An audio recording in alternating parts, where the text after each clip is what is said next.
Hello, my name is Bo Grice. I work with Wiregrass Angel House, primarily working with clients who are going through the journey of trauma and grief. And today I just want to share a quick encouragement with you, and that is when you're going through this experience, set some boundaries around your life. And I say that because for whatever the reason, people can be very insensitive at times. Especially when it comes to someone who's getting over grief or walking through. You don't get over it, you get through it, but they're walking through grief and the loss of a loved one, and in the case of who we serve, that loss of a loved one due to a violent act, which makes it worse, the recovery process, not only more severe in terms of symptoms, but also longer in terms of time.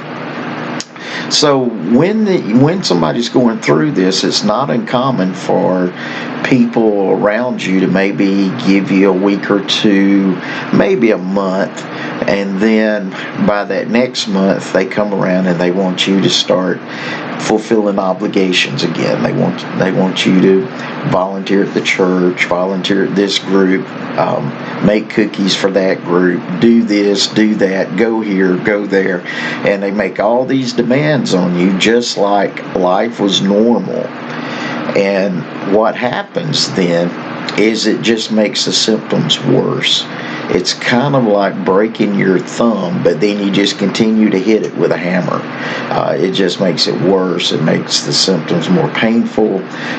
It prevents you from being able to process what's happened and to move to a place of returning to returning to normal, but it'd be a new normal.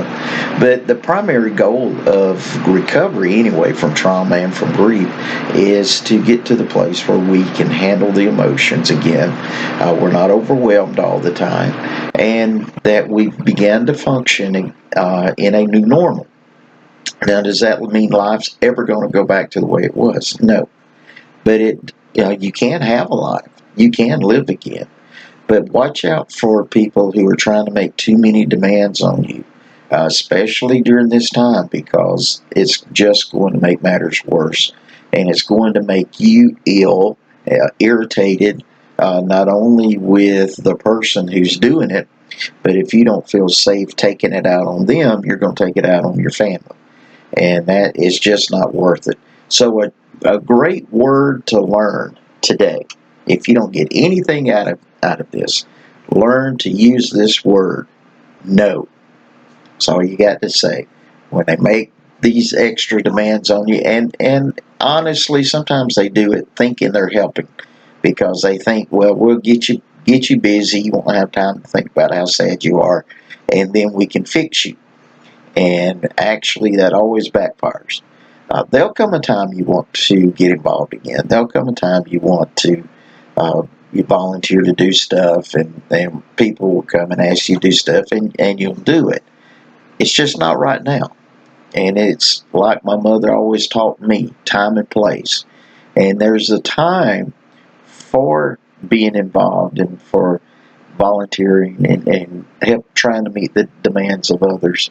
But there's also a time where you have to come apart so you don't come apart.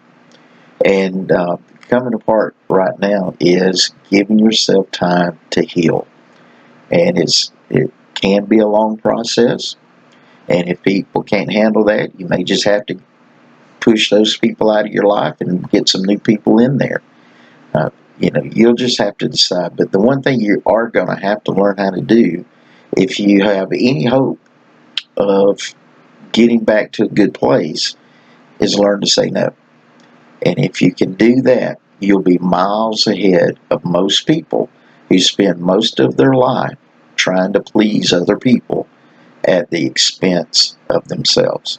So I hope you have a good day. And if you need us, call us at Angel House. We'll be happy to call you back. We'll get resources to you if possible. Whatever you need, just let us know. Have a good day.